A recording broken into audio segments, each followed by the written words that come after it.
Hey everyone, I'm Ashley, and as you can see, I am further away from the camera because last time my face was so close to the camera. It makes me uncomfortable to watch those last two videos because I just don't like seeing that much of my face on one screen. So I've backed myself up and I have the minimum amount of makeup and hair okayness going on because I just got home like an hour ago from a little mini vacation with my mom. We went to Harry Potter World. I just got back, but I wanted to film because we're in day 2 of the 7 in 7 readathon, and I need to film a TBR for this since it ends on Saturday.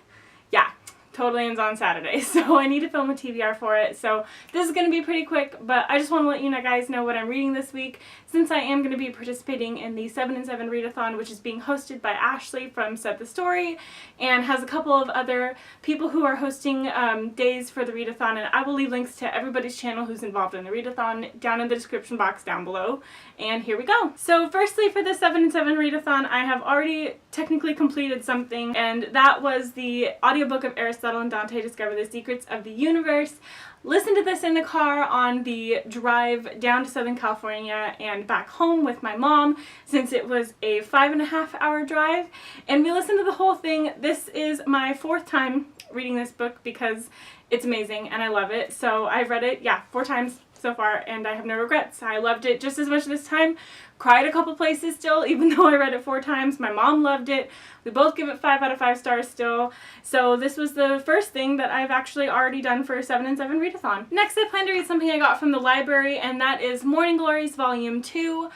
For the 7 in 7 readathon, you can literally read anything as long as it's 7 things. So you can read magazines, audiobooks, graphic novels, comic issues, novels, poetry, anything you want to read, you can read. And so I'm picking this up because I read Volume 1 last year for the 7 in 7 readathon when I participated, which I will leave a link to in the cards up above here. And I really loved it. I think that it is a great blend of some interesting mystery as well as some like gory, maybe science fiction-y elements. I don't know. We're just getting into this story in Volume 2, so I know that there's a lot going on that I don't know about yet, and I'm really, really pumped to read this second volume. Everybody who's read it says that it's absolutely fantastic and one of a kind, so I'll probably be picking this up as soon as I finish this video and trying to finish it tonight. After that, I plan to read Panic by Lauren Oliver. This is my in real life book club's pick for this month, and I need to read it by next Saturday, so I figured I might as well finish it this week while I'm in the middle of a readathon. That way I have it already done for next week's book club meeting. So plan on reading this week. It's, I think, gonna go pretty fast, even though it's like almost 400 pages. It's a young adult like thriller novel, so I think I'll go pretty fast.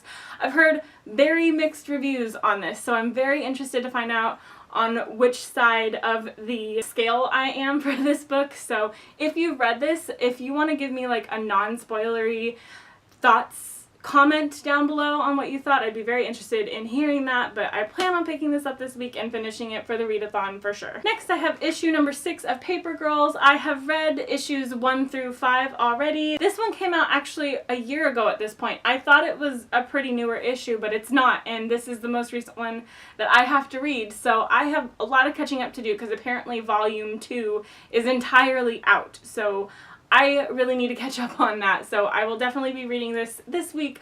I'm hoping to maybe get more invested in the series with this issue because I really didn't like the first volume. Okay, saying really didn't like is a strong word. I was on the fence and very meh about the first volume. I understand that it's pretty cool and it has a whole bunch of female characters who are all young. That was really awesome, and I see the awesome there. I see the awesome potential, but I didn't feel like it was that awesome. So I'm hoping that this is getting better as it goes. So I have very high expectations for this, and I really hope that I am not let down. I also plan to read Gabby, A Girl in Pieces by Isabel Quintero, and this is on my TBR for my rape culture books, and as I mentioned in one of my previous videos on my reading goals update, I need to read more rape culture books this year in order to meet my goal of reading 12 for the year.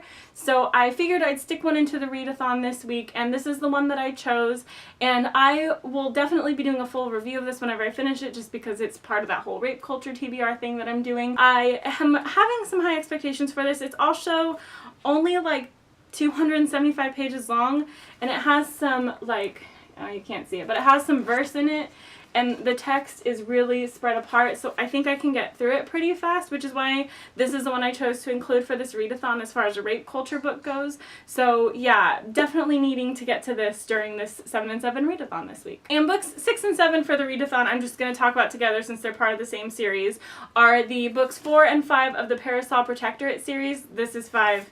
This is 4. I wanted to read this for the booktubeathon, but this just wasn't what I was feeling like reading during that week. And so I put it off, but I definitely need to finish it this year. So I'm doing it this week so I can just kind of get them out of the way and stop having the weight of these books on my shoulders. But I'm really looking forward to them. This has been probably my favorite series of the year, one of my favorite series of all time. I've talked about it multiple times. If you are at all interested in a steampunk paranormal romance with supernatural elements, if that sounds at all interesting to you, please pick this up. It is a fantastic world with fantastic writing, and I know that I can get through these really fast, which is why I'm sticking both of them in the readathon for this week. And that's it. That's what I plan on reading this week for the 7 and 7 readathon. Again, I will leave links to everybody's channel who's involved in the readathon, as well as the dates and the Twitter link and the rules and everything I can think of. I will put in the description box down below. If you think you can join and do it by the time the readathon is over, you should totally do it. It's really fun. It's really casual. You literally just read 7 things in 7 days. So I'm really looking forward to this. It was a lot of fun last year. I think it'll be a lot of fun this year. Hoping to do some Twitter sprints with everybody and just have a really good time reading this week. So yeah, let me know if you guys plan on participating or if you've read any of the books that I talked about, and I will see you guys in my next video. Happy reading!